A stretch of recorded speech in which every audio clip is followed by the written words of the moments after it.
დაპირებისამებრ, გთავაზობთ ინფორმაციას ხშირ და გავრცელებულ დაავადებებზე და მათ სიმპტომებზე. უყურეთ ვიდეო ახსნას, მიიღეთ მეტი ინფორმაცია და თუ ნახავთ, რომ თქვენს გაქვთ მსგავსი სიმპტომები, მოიწერეთ კომენტარები და დასვით კითხვები. გინგივიტი. გინგივიტი არის ხრძილების ანთება, რომელიც ხშირად გამოწვეულია პირისხრუს ცუდი ჰიგიენით. ეს არის პაროდონტის დაავადების საწყისი ეტაპი, რომელიც თუ არ იმკურნალებს, შეიძლება გადაიზარდოს უფრო სერიოზულ მდგომარეობაში, როგორიცაა პაროდონტიტი, რაც საბოლოოდ იწვევს კბილების დაკარგვას. გინგივიტის ძირითადი მიზეზი არის კბილებზე ნადების დაგროვება. ნადები არის წებოვანი ფენა, რომელიც შედგება ბაქტერიების, საკვების ნარჩენებისა და ნერწყვისგან. თუ ნადები რეგულარულად არ მოიხსნება, ის გამკვრივდება და წარმოიქმნება კბილის ქვა, რაც უფრო რთული მოსაშორებელია და კიდევ უფრო აძლიერებს ხრძილების გაღიზიანებას. სხვა ფაქტორებმაც შეიძლება შეუწყონ ხელი გინგივიტის განვითარებას. პირისხრუს ცუდი ჰიგიენა, არასაკმარისი ან არარეგულარული კბილების გახეხვა და კბილის ძაფის გამოყენება ხელს უწყობს ნადების დაგროვებას. ჰორმონალური ცვლილებები, ორსულობის, პუბერტატის ან მენოპაუზის დროს ჰორმონალურმა ცვლილებებმა შეიძლება გაზარდოს ხრძილების მგრძნობელობა და გახადოს ისინი უფრო მიდრეკილი ანთებისკენ. ზოგიერთი მედიკამენტი, ზოგიერთმა მედიკამენტმა, როგორიცაა ანტიკონვულსანტები და კალციუმის არხების ბლოკატორები, შეიძლება გამოიწვიოს ხრძილების გასქელება და ანთება. ქრონიკული დაავადებები, ისეთი დაავადებები, როგორიცაა დიაბეტი, შეიძლება გაზარდონ გინგივიტის განვითარების რისკი. მოწევა აფერხებს სისხლის მიმოქცევას ხრძილებში და ამცირებს მათ წინააღმდეგობას ინფექციების მიმართ. გენეტიკური ფაქტორები, ზოგიერთ ადამიანს გენეტიკურად უფრო მეტი მიდრეკილება აქვს პაროდონტის დაავადებების მიმართ. არასწორი კვება, ვიტამინებისა და მინერალების ნაკლებობამ, განსაკუთრებით ვიტამინის დეფიციტმა, შეიძლება გააუარესოს ხრძილების ჯანმრთელობა. სტრესი, ხანგრძლივი სტრესი ასუსტებს იმუნურ სისტემას, რაც ზრდის ინფექციების რისკს. კბილის პროთეზები ან ბრეკეტები, არასწორად მორგებული პროთეზები ან ბრეკეტები შეიძლება გააღიზიანონ ხრძილები და გამოიწვიონ ანთება. პირისხრუს მშრალი მდგომარეობა, ნერწყვი ეხმარება პირისხრუს გაწმენდას, ამიტომ ნერწყვის ნაკლებობამ შეიძლება ხელი შეუწყოს ნადების დაგროვებას. გინგივიტის სიმპტომები შეიძლება იყოს მსუბუქი და ზოგჯერ შეუმჩნეველი. ყველაზე გავრცელებული სიმპტომებია ხრძილების გაწითლება და შეშუპება, ჯანმრთელი ხრძილები მკრთალი ვარდისფერია, ხოლო ანთებული ხრძილები ხდება წითელი და შეშუპებული. ხრძილებიდან სისხლდენა შეიძლება გამოვლინდეს კბილების გახეხვის ან კბილის ძაფის გამოყენების დროს. ხრძილების მგრძნობელობა, ხრძილები შეიძლება გახდეს მგრძნობიარე შეხების ან კბილების გახეხვის დროს.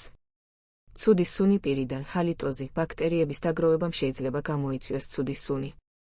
ხრძილების უკან დახევა, გინგივიტის მოწინავე სტადიაზე ხრძილები შეიძლება უკან დაიწიოს, რაც კბილების ფესვებს აშიშვლებს. ტკივილი ან დისკომფორტი ხრძილებში, განსაკუთრებით მწვავე ანთების დროს.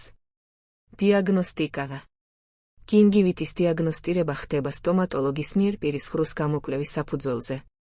დიაგნოსტიკური პროცედურები მოიცავს ფიზიკური გამოკვლევა, სტომატოლოგი აფასებს ხრძილების მდგომარეობას, მათ ფერს, შეშუპებას და სისხლდენას.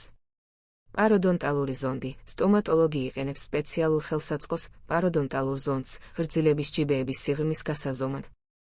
ჯანსაღ ხრძილებში ჯიბეების სიღრმე არ აღემატება 3 მას. რენტგენოლოგიური გამოკვლევა, კბილების რენტგენი შეიძლება საჭირო გახდეს პაროდონტიტის გამორიცხვის მიზნით, რომელიც გინგივიტზე უფრო სერიოზული დაავადებაა. მკურნალობის მეთოდები და საშუალებები. გინგივიტის მკურნალობა მიზნად ისახავს ნადების და კბილის ქვის მოცილებას, ხრძილების ანთების შემცირებას და პირისხრუს ჰიგიენის გაუმჯობესებას. მკურნალობის ძირითადი მეთოდები მოიცავს პროფესიონალური წმენდა, სკალინგი, სტომატოლოგი ან სტომატოლოგიური ჰიგიენისტი იყენებს სპეციალურ ინსტრუმენტებს ნადების და კბილის ქვის მოსაშორებლად კბილების ზედაპირიდან და ხრძილების ხაზიდან. ზოგჯერ საჭიროა ხრძილების ქვეშ გაწმენდაც, გრძილქვეშა სკალინგი. პირისხრუს ჰიგიენის გაუმჯობესება, მნიშვნელოვანია კბილების რეგულარული და სწორი გახეხვა, დღეში 2-ჯერ მაინც, ფტორის შემცველი კბილის პასტით. ასევე საჭიროა კბილის ძაფის გამოყენება ყოველდღიურად კბილთაშორისი სივრცეების გასაწმენდად. პირისხრუს გამორეცხვა, ანტისეპტიკური სავლებები, როგორიცაა ქლორჰექსიდინი ან წყალბადის სეჟანგი, შეიძლება დაეხმაროს ბაქტერიების მოკლასა და ხრძილების ანთების შემცირებაში. მათი გამოყენება უნდა მოხდეს სტომატოლოგის რეკომენდაციით. მედიკამენტური მკურნალობა, მძიმე შემთხვევებში შეიძლება საჭირო გახდეს ანტიბიოტიკების გამოყენება.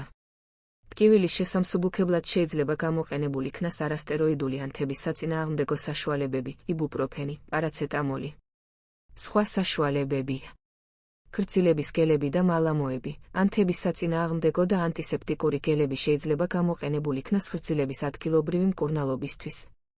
ბუნებრივი საშუალებები: ზოგიერთი ბუნებრივი საშუალება, როგორიცაა ალოე ვერა ან კვირილის ექსტრაქტი, შეიძლება დაეხმაროს ქრცილების ანთების შემცირებაში. სამკურნალო მედიკამენტების და საშუალებების ჩამონათვალი. ანტისეპტიკური პირის ღრუსსავლებები. ქლორჰექსიდინის გლუკონატი, მაგალითად კორსოდილი, პერიო. წყალბადის სეჟანგი. ცეტილპირიდინიუმის ქლორიდი. კბილის პასტები, ფტორით გ. კბილის პასტები, რომლებიც შეიცავს ფტორს. კბილის პასტები სპეციალურად პაროდონტის დაავადებებისთვის. ქრცილების გელები და მალამოები. ქლორჰექსიდინის შემცველი გელები, მაგალითად, ქორსდილჯელ. მეტრონიდაზოლის შემცველი გელები. ანთების საწინააღმდეგო გელები. რასტეროიდული ანთების საწინააღმდეგო საშუალებები, ტკივილის შესამსუბუქებლად. იბუპროფენი, პარაცეტამოლი. ანტიბიოტიკები მძიმე შემთხვევებში, ამოქსიცილინი, მეტრონიდაზოლი, დოქსიციკლინი. კლინდამიცინი. ანტიბიოტიკების გამოყენება შესაძლებელია მხოლოდ ექიმის დანიშნულებით. რჩევები გინგივიტის პრევენციისთვის. რეგულარული კბილების გახეხვა. კბილები გაიხეხეთ დღეში ორჯერ მაინც 2 წუთის განმავლობაში, ფტორის შემცველი კბილის პასტით. გამოიყენეთ რბილი ჯაგრისი და კბილების გახეხვის სწორი ტექნიკა. კბილის ძაფის გამოყენება. ყოველდღიურად გამოიყენეთ კბილის ძაფი კბილთაშორისი სივრცეების გასაწმენდად. პირის ღრუს გამორეცხვა. გამოიყენეთ ანტისეპტიკური პირის ღრუსსავლების სტომატოლოგის რეკომენდაციით.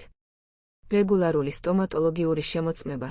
ეწვიეთ სტომატოლოგს რეგულარულად, წელიწადში ორჯერ მაინც, პროფილაქტიკური გამოკვლევისა და პროფესიონალური წმენდისთვის. ჯანსაღი კვება, მიირთვით ჯანსაღი და დაბალანსებული საკვები, რომელიც მდიდარია ვიტამინებითა და მინერალებით.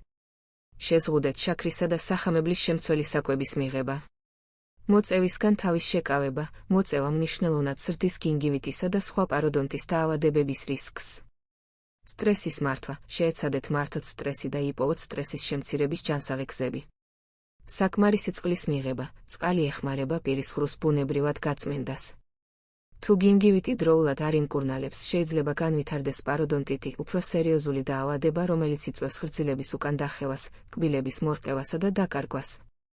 პაროდონტიტი ასევე დაკავშირებულია სხვა ჯანმრთელობის პრობლემებთან, როგორიცაა გულსის ხძარღვთა დაავადებები, დიაბეტი და რესპირატორული ინფექციები. მნიშვნელოვანია, რომ ნებისმიერი ღრძლების პრობლემის დროს მიმართოთ სტომატოლოგს, რათა დროულად დაისვას დიაგნოზი და დაიწყოს შესაბამისი მკურნალობა.